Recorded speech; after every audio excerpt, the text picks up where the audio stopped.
Hello, my name is Dr. Emma Amoafo-Mensah and I'm a dermatology registrar. Big thank you to Fro Parlour for inviting me on to film this episode. I'm really excited because I'm going to be talking about black hair.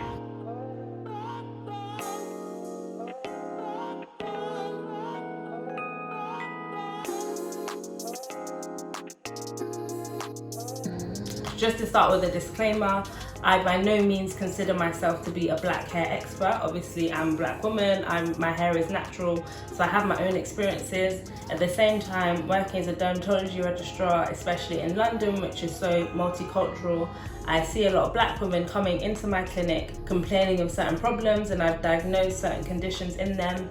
And then on top of that, I've just done some research, I've done some reading about the science behind it. I'm just here to basically share my knowledge. So I hope this is useful and I'm gonna get started. So firstly, let's talk about some of the characteristics of black hair.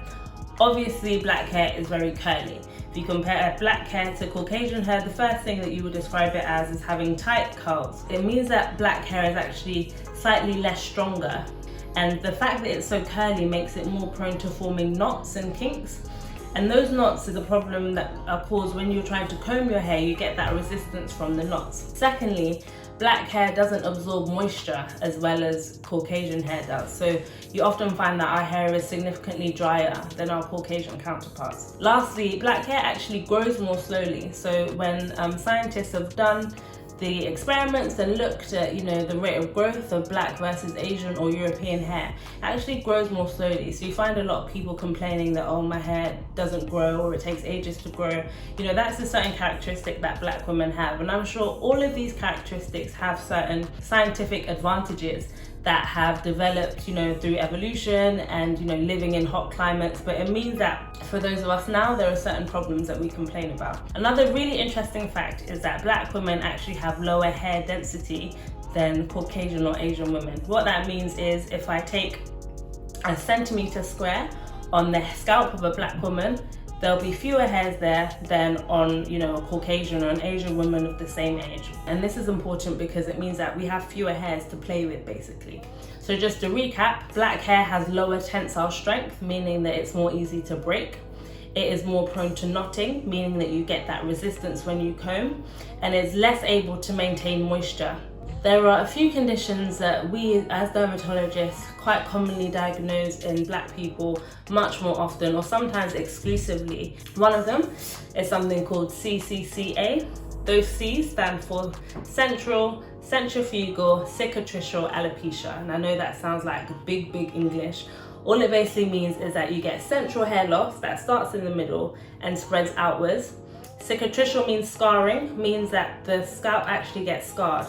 And then alopecia is obviously hair loss. Now, the problem with CCCA is, I can't even say the abbreviated version. The problem with CCCA is what we call a scarring alopecia. This means that once the hair is lost and the scalp is scarred, you will not get hair growth in that area again.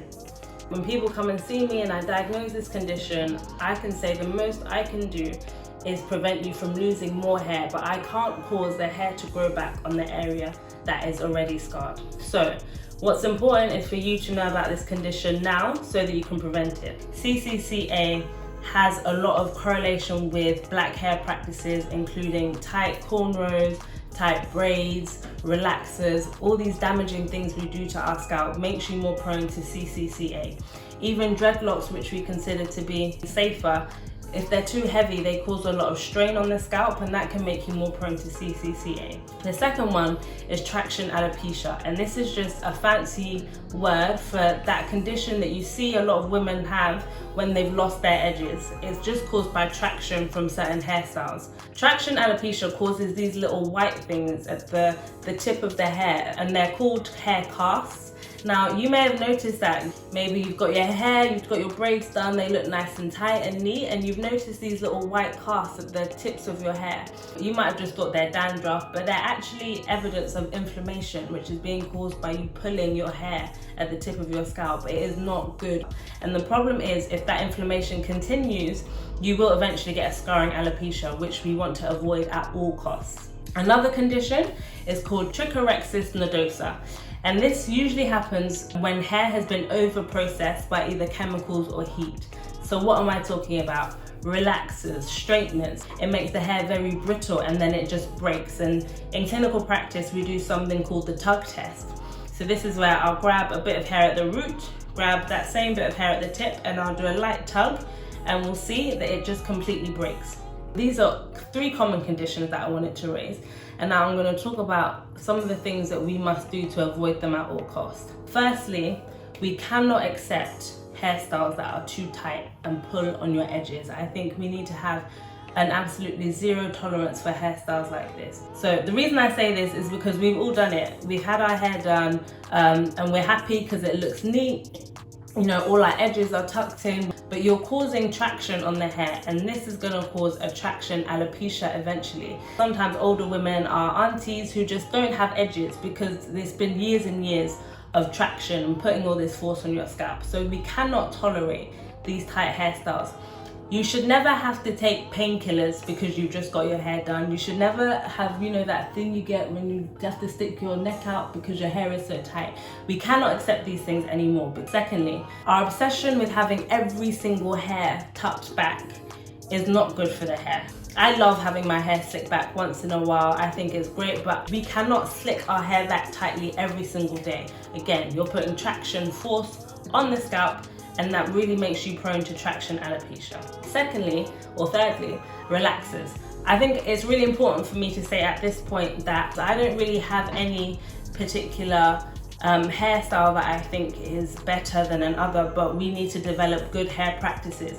Relaxers shouldn't be left on for longer because you think your hair is stubborn. I hear a lot of women saying this. The box said I should leave it on for 15 minutes, but I leave it on for 25 because my hair is stubborn. This is not good. This is just causing a lot of damage, and you will get this Trichorrexus and Dosa that I mentioned. So we cannot just leave relaxers on our hair because we think we need to. You cannot apply relaxer, or you should not even, you can do what you like, but you should not reapply relaxer to hair that has already been relaxed.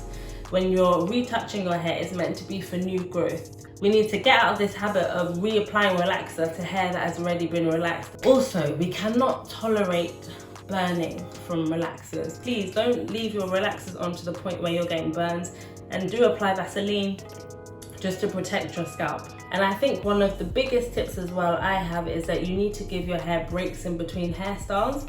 So don't relax your hair on Sunday and then get it braided on Monday. You should be leaving, you know, maybe a week or two's break before doing so much manipulation to the hair. So in a very short period of time, I've spoken about the characteristics of black hair, some of the common conditions that we suffer from, and I've given you some big scientific names, but hopefully I've broken it down enough. And I've also talked through my top tips for keeping your hair healthy. I hope that this has been beneficial, and you can catch me on Instagram and Twitter at Dr. Emma with 3 A's on the end. So Dr. EMMA AAA on Instagram and Twitter. I'd love to be in contact. I'd love to hear from you, and make sure that you follow the Fro Parlour and check out the YouTube page because they've got some amazing stuff on there. Thank you very much.